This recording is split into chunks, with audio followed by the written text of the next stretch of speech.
La rebelión del rey. Saga El príncipe cautivo 3. De C.S. Packard. Capítulo 1. Damianos. Damen se encontraba al pie de los escalones del estrado mientras su nombre resonaba en tono de asombro e incredulidad por el patio. Nicandro se arrodilló ante él. Su ejército se postró a sus pies. Fue como volver a casa, hasta que su nombre, que se extendía por las hileras de los soldados aquelienses allí reunidos, llegó a los plebeyos berecianos que se agolpaban en los confines de la zona, y la sensación cambió. Sintió una conmoción diferente, doble. Era una oleada de ira y alarma que se extendía por el lugar. Damen oyó el primer clamor de protesta, un brote de violencia, una nueva expresión en boca de la multitud. ¡El matapríncipes! Entonces oyó el silbido de una piedra al ser arrojada. Nicandro se levantó y desenvainó su espada. Damen le hizo un gesto con la mano para que parase. El kairos se detuvo al instante y 15 centímetros de acero aqueliense quedaron a la vista. La confusión se hizo palpable en el rostro de Nicandros cuando la gente congregada en el patio comenzó a dispersarse. ¿Damianos? Di a tus hombres que esperen, ordenó Damen en el preciso instante en el que el sonido agudo de una espada más cercana hizo que se volviera rápidamente. Un soldado bereciano con un yelmo gris había desenfundado su espada y miraba a Damen como si estuviese delante de su peor pesadilla. Era Ubet. Damen reconoció su pálido rostro bajo el yelmo. El soldado empuñaba la espada ante él del mismo modo que Jord había agarrado el cuchillo, con manos temblorosas. ¿Damianos? Preguntó Ubet. Esperad, volvió a ordenar Damen a voz en cuello para que se le oyese por encima de la muchedumbre, por encima del nuevo y ronco grito aqueliense: ¡Traición!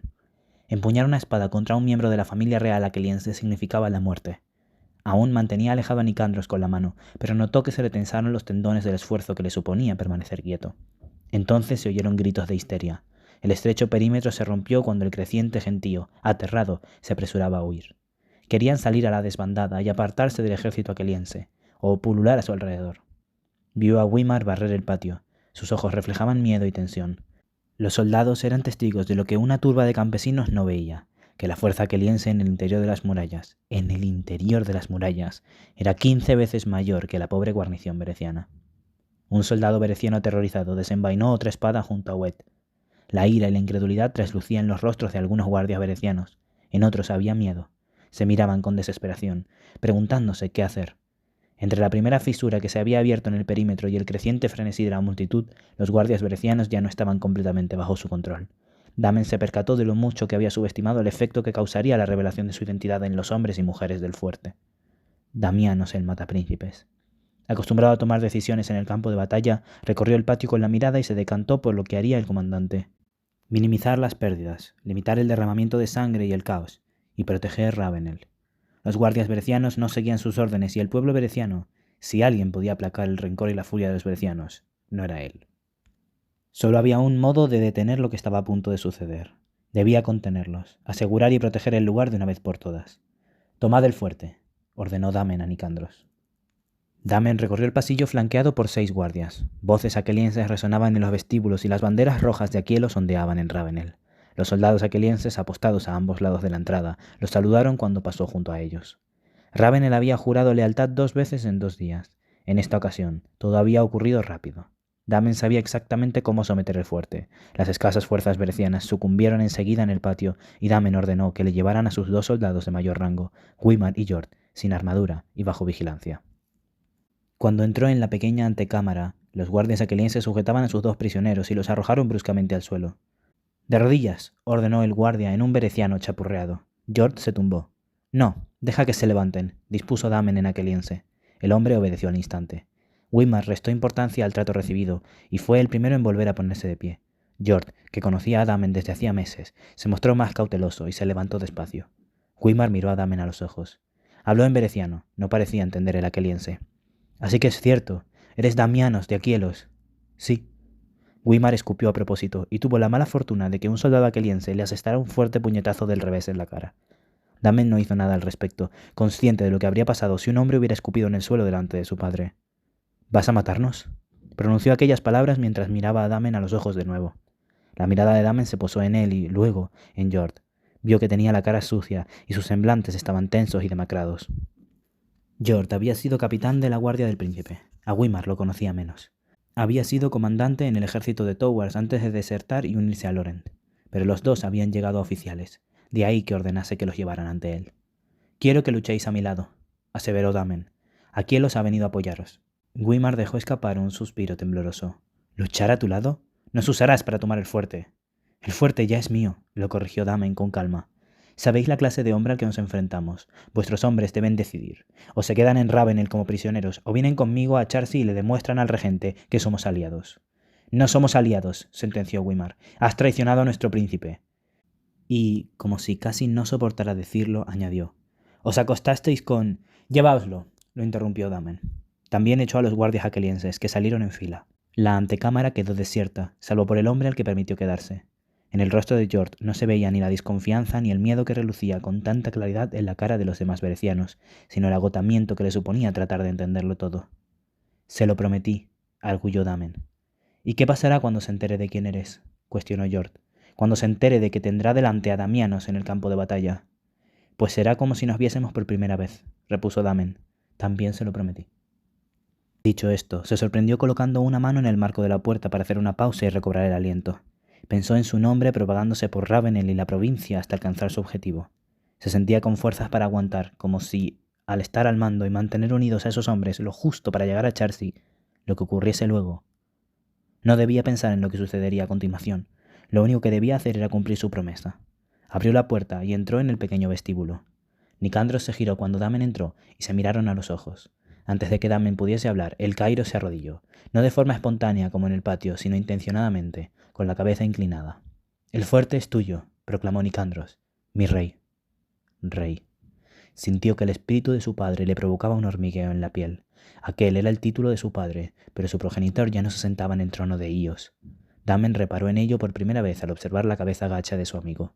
Ya no era el joven príncipe que deambulaba por los pasillos de palacio con Nicandros después de luchar juntos en el Serrín. Ya no era el príncipe Damianos. El yo que tanto se había esforzado por volver a ser había desaparecido. Ganarlo todo y perderlo todo en un segundo. Ese es el destino de los príncipes nacidos para reinar, había dicho Lorent en una ocasión. Damen observó a los familiares y a los clásicos rasgos de Nicandros. Eran los propios de un aqueliense. Tenía el pelo y las cejas oscuras, la tez aceitunada y la nariz recta. De niños, corrían descalzos por palacio. Cuando se imaginaba de vuelta en Aquielos, se veía saludando a Nicandros, abrazándolo, ajeno a la armadura, como si hundiese los dedos y sintiese con el puño en la tierra de su hogar. En cambio, Nicandros se arrodilló en un fuerte enemigo. Su fina armadura aqueliense desentonaba en aquella escena bereciana y Damen sintió el abismo que los separaba. «Levanta», ordenó Damen. «Viejo amigo». Quería decirle tantas cosas. En su interior sentía los cientos de momentos en que se había visto obligado a desterrar las dudas sobre si volvería a ver a Quielos, a los altos acantilados, el mar opalino y los rostros, como el suyo, de aquellos a los que consideraba amigos. «Te daba por muerto», dijo Nicandros. «He llorado tu muerte. Encendí el éctanos e hice una larga caminata al amanecer cuando pensé que habías fallecido». Nicandros todavía hablaba medio asombrado mientras se levantaba. «¿Qué te sucedió?» Damen recordó a los soldados irrumpiendo en sus aposentos, cuando lo ataron en los baños de los esclavos, el viaje en barco a Bere, a oscuras y amordazado. Recordó que lo confinaron, le pintaron la cara y exhibieron su cuerpo drogado. Recordó que abrió los ojos en Palacio Bereciano y lo que se aconteció allí. «Tenías razón con respecto a Castor», dijo Damen a modo de respuesta. «Asistí a su coronación en el Salón de los Reyes», respondió Nicandros. Sus ojos se habían ensombrecido. Se plantó en la roca del rey y dijo: «Esta doble tragedia nos ha enseñado que todo es posible». Eso sonaba a Castor. Sonaba a Yocaste. Damen pensó en cómo habría sido, con los Quiroi reunidos alrededor de las ancestrales rocas del Salón de los Reyes. Castor, entornizado con Yocaste al lado, con su cabello impecable y su barriga hinchada envuelta, mientras unos esclavos los abanicaban para librarlos del sofocante calor. «Cuéntamelo», le pidió a Nicandros. Lo escuchó todo. Se enteró de cómo amortajaron su cuerpo, lo llevaron en el cortejo que recorría la Acrópolis y le dieron sepultura junto a su padre. Se enteró de que Castor aseguraba que lo había asesinado su propia guardia. Se enteró de que asesinaron a los miembros de su escolta uno a uno, entre ellos al instructor que había tenido durante su infancia, Aemon, a sus escuderos y a sus esclavos. Nicandros le habló del caos y de la masacre que tuvo lugar en el palacio y le contó que, a raíz de eso, los espadachines de Castor asumieron las riendas. Donde quiera que los cuestionaban, alegaban que ellos estaban conteniendo el derramamiento de sangre, no provocándolo. Recordó el tañido de las campanas al anochecer. «Teómedes está muerto. Salve Castor». «Hay más», añadió su amigo. Nicandros vaciló un momento y buscó el rostro de Damen. A continuación, sacó una carta de su peto de cuero. Estaba desgastada y era, con creces, el peor método de transporte. Pero cuando Damen agarró y desdobló la carta, entendió por qué Nicandros la llevaba tan cerca.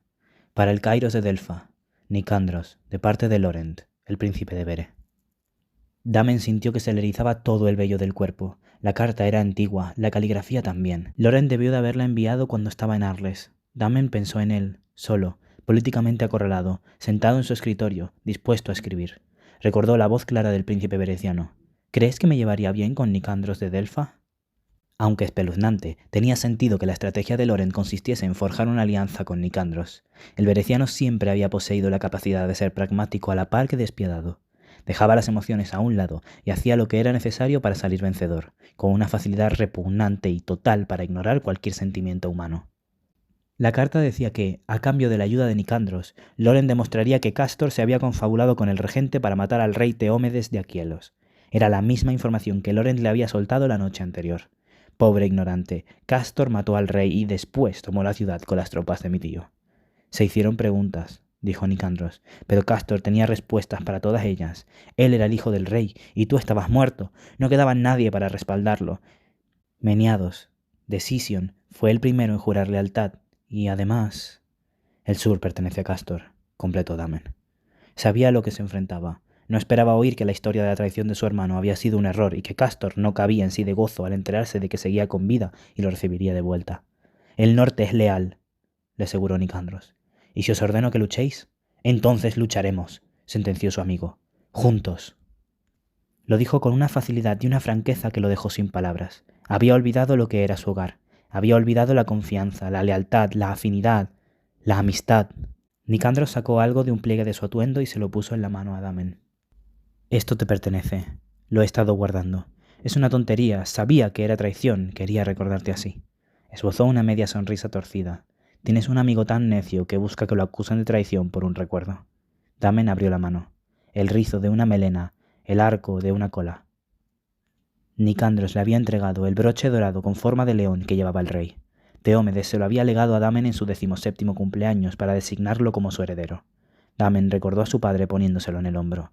Nicandros se había arriesgado a que lo ejecutaran por encontrarlo, cogerlo y llevarlo consigo. Te has precipitado al jurarme lealtad.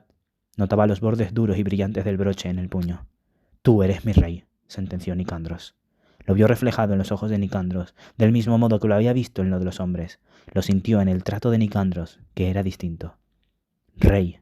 El broche ahora le pertenecía y los portaestandartes no tardarían en llegar y rendirle pleitesía. Entonces ya nada sería igual. Ganarlo todo y perderlo todo en un segundo, ese es el destino de los príncipes nacidos para reinar. Agarró a Nicandros del hombro. Aquel contacto mudo fue lo único que se permitió. Pareces un tapiz. Nicandros tiró de la manga de Damen, divertido por el terciopelo rojo, los cierres de granate y las pequeñas hileras de tejido fruncido, cosidas de forma exquisita, y entonces se quedó quieto. Damen, dijo Nicandros con una voz extraña. Damen miró abajo y lo vio. La manga se había levantado y había dejado al descubierto un grillete de oro macizo.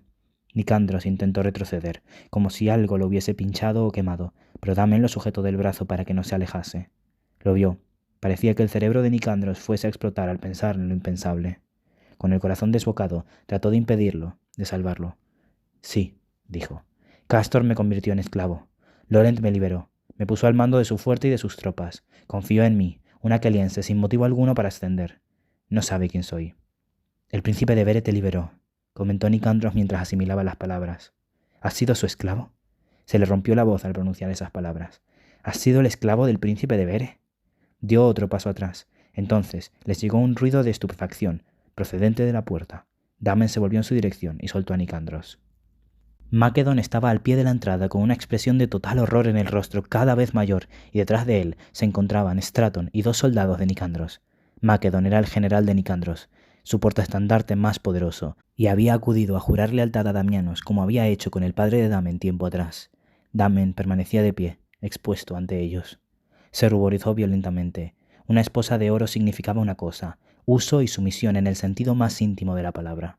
Sabía lo que les pasaba por la cabeza. Cientos de imágenes de esclavos que se entregaban, se inclinaban hacia adelante y separaban los muslos con la ligereza y la facilidad con la que ellos se acostarían con esclavas en su casa. Se recordó a sí mismo diciendo, «Déjamela». Sintió una opresión en el pecho. Se obligó a sí mismo a seguir desatando cordones y subirse más la manga. ¿Sorprendidos? Fui un regalo personal para el príncipe de Bere. Ya se había descubierto todo el antebrazo. Nicandros encaró a Macedon y le habló con dureza. No dirás ni una palabra de esto. No dirás ni una palabra de esto. Fuera de aquí. Jamás. No. No se puede esconder, le dijo Damen a Macedon. Macedon, un hombre de la generación de su padre, era el comandante de uno de los ejércitos provinciales más grandes del norte. Detrás de él, Stratton mostraba tal aversión que parecía que tenía náuseas. Los dos oficiales secundarios miraban el suelo, pues su rango era demasiado bajo como para hacer cualquier cosa ante el rey, y más teniendo en cuenta lo que se estaban imaginando. ¿Fuiste esclavo del príncipe? La repulsión era patente en el rostro de Macedon, que había palidecido. Sí. Las palabras de Macedon se hacían eco en la pregunta táctica que reflejaba los ojos de Nicandro, y que ningún hombre le haría en voz alta a su rey, jamás. El rubor de Damen varió de intensidad. ¿Te atreves a preguntarlo?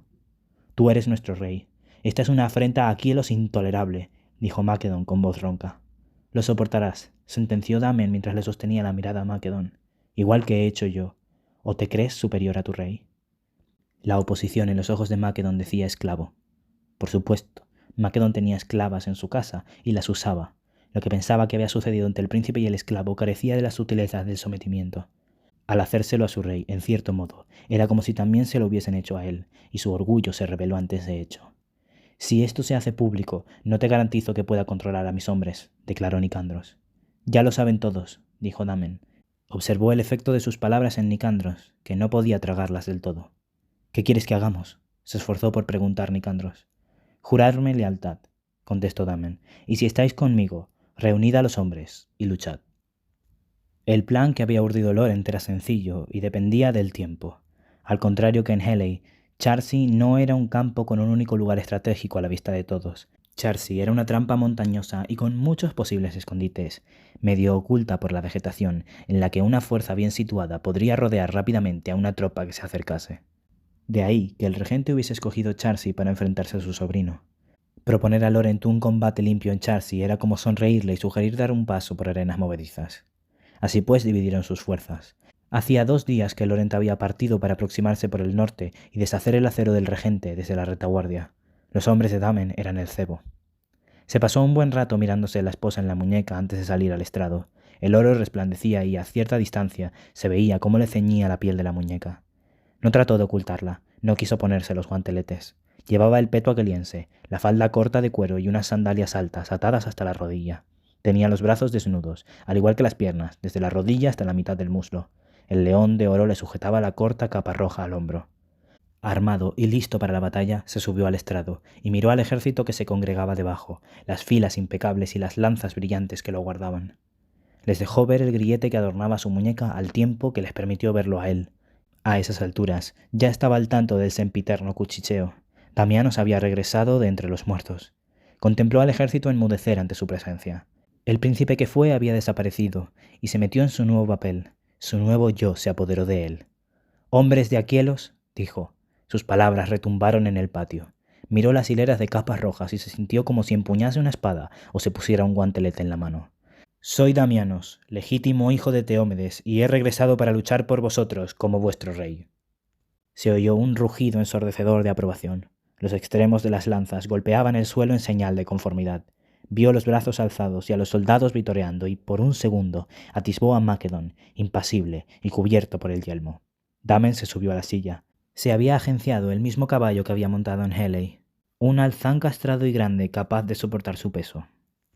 Sus cascos delanteros repiquetearon sobre los adoquines, como si tratase de dar la vuelta a las piedras. Arqueó el cuello. Quizá presentía del mismo modo que las grandes bestias que estaba a punto de entrar en guerra. Sonaron los cuernos, se alzaron los estandartes. De pronto hubo un estruendo, como si un puñado de canicas rodase escaleras abajo, y un grupito de berecianos ataviados de azul ajado entraron en el patio a caballo. No estaba Wimar, pero sí George Hewitt y Lazar. Al examinar sus rostros, Damen vio quiénes eran, los hombres de la guardia del príncipe, con los que había cabalgado durante meses. Y solo había un motivo por el que se los había liberado de su encierro. Damen levantó una mano para que George se acercase a él, de modo que, por un momento, sus caballos estuvieron frente a frente. «Iremos con vosotros», declaró George. Damen miró al grupito de azul que se apiñaba en el patio, ante las hileras rojas. No eran muchos, solo 20, y de inmediato se percató de que había sido George quien los había convencido para ir allí, y estar montados y listos. Pues vamos, convino Damen, por Aquielos y por Vere. A medida que se acercaban a Charsey, la visibilidad a larga distancia disminuía y tuvieron que depender de los batidores y los exploradores para obtener información. El regente se aproximaba por el norte y el noroeste. Sus fuerzas hacían de cebo y se hallaban en la falda de una ladera, más abajo que él. Damen nunca haría que sus hombres estuviesen en desventaja sin haber ideado un contraataque. En este caso, sería una pelea muy reñida. A Nicandros no le parecía bien. Cuanto más se acercaban a Charsey, más obvia resultaba a los generales aquelienses la pésima calidad del terreno. Si quisieras matar a tu peor enemigo, lo atraerías a un lugar como este. Confía en mí. Aquellas palabras habían sido las últimas palabras de Laurent. Imaginó el plan tal y como lo habían concebido en Ravenel. El regente estaría demasiado abrumado y Laurent bajaría por el norte en el momento justo. La deseaba. Deseaba una lucha encarnizada. Quería buscar al regente en el campo, dar con él y abatirlo, poner fin a su reinado como un único combate. Si hiciera eso, si cumpliese su promesa, entonces... Damen les ordenó que formasen filas. En breve empezarían a lloverles flechas. Las primeras vendrían del norte. «Esperad», ordenó.